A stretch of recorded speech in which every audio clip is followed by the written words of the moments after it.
भोलेनाथ का स्थान हिंदुस्तान। ओम महादेवगिरी नित्यानंद धाम। ओम सदगुरु किशन गिरी महाराज का स्थायी पता गुरुद्वारा परिसर घोड़ा डोंगरी, तहसील घोड़ा डोंगरी, जिला बैतूल, मध्य प्रदेश। इनके द्वारा चित आकाश गीता श्लोक नंबर 92 की व्याख्या।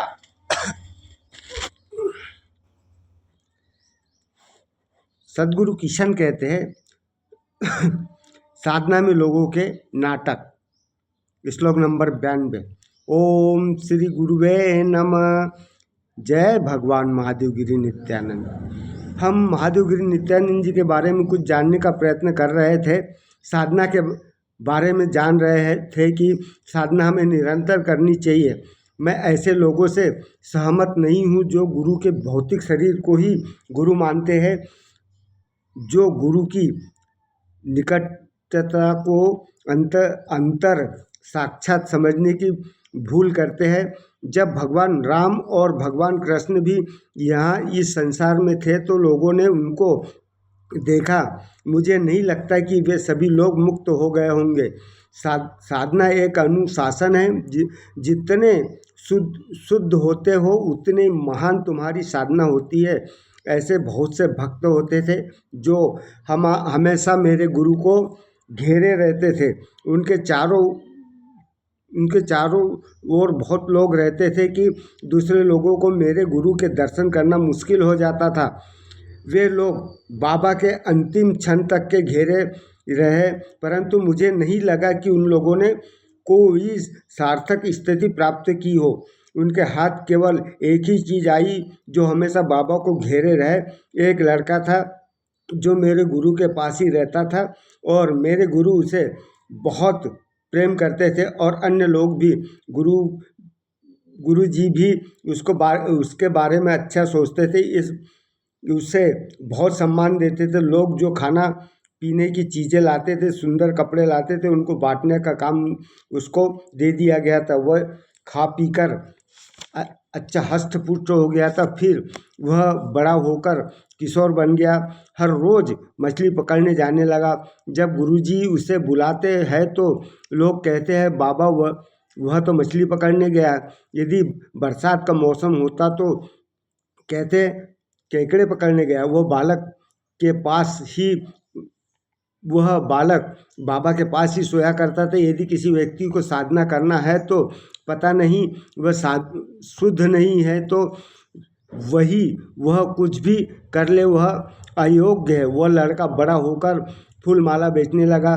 उससे जो मिलता है उसी से अपना जीवन चलाता था।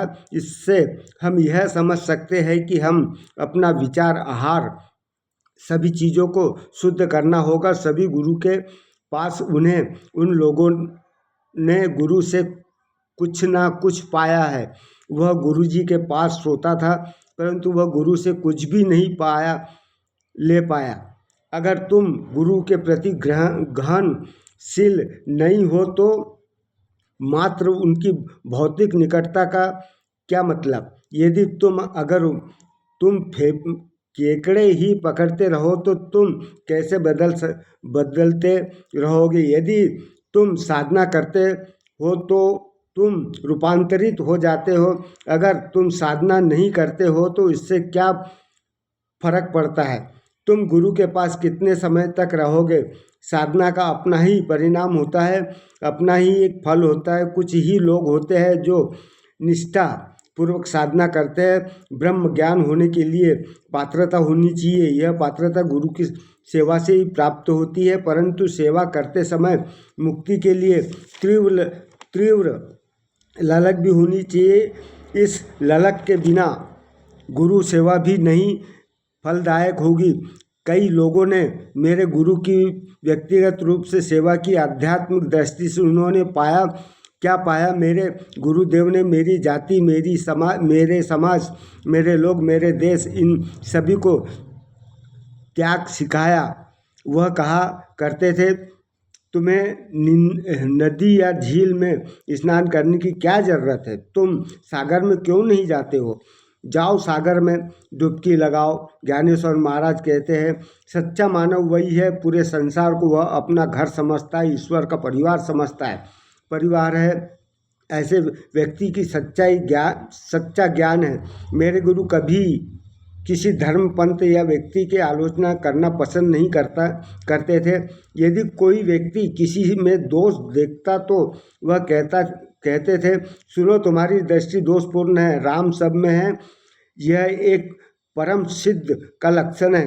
एक बार एक भक्त ने मेरे गुरु के पास आकर दूसरे भक्त की शिकायत की। बाबा से कहा वे आदमी शराब पीता और मछली भी खाता है। मेरे गुरु ने बोला क्या हुआ? तो वह चाहे जो भी खाता या पीता है उसे अगले दिन मल मूत्र द्वारा निकाल देता है, वो उसे पकड़ कर नहीं रखता है। तुम क्यों उसे पकड़े रखे हो? तुमने अतीत में कुछ भी किया हो उसे भूल कर छोड़ देना चाहिए। यदि वह विचार उठता है कि मैं पापी हूँ तो तुम्हारे विचार दूसरे विचार लाओ, मैं पापी नहीं हूँ, मैं पुण्यवान हूँ। क्योंकि हमारे जीवन में विचारों का बहुत महत्व होता है। हम रात दिन सोचते ही रहते हैं, हमने यह किया, हमने वह भी किया। अतीत को छोड़ ही नहीं पाते। उसे छोड़कर आगे बढ़ना ही होगा, तभी हम अपनी साधना में उन्नति कर पाएंगे। मेरे गुरु कहा करते थे कौवा चाहे कहीं भी चला जाए वह कौवा ही रहेगा। इसलिए जो दूसरों का दोष देखने का आदी है वे हमेशा दोष ही देखते रहेंगे। वह शुद्धता में भी अशुद्धता देखते रहेंगे। दोष देखने वाला कभी अच्छा साधक नहीं बन सकता। दूसरों में दोष देखना एक अच्छे साधक का लक्षण नहीं है। ऐसी मानसिकता रखने वाले भक्तों में मेरे गुरु ने बोला है कौवा स्वर्ग में भी मल खाने की जिद करता है, क्योंकि वह उसका आदी हो चुका होता है।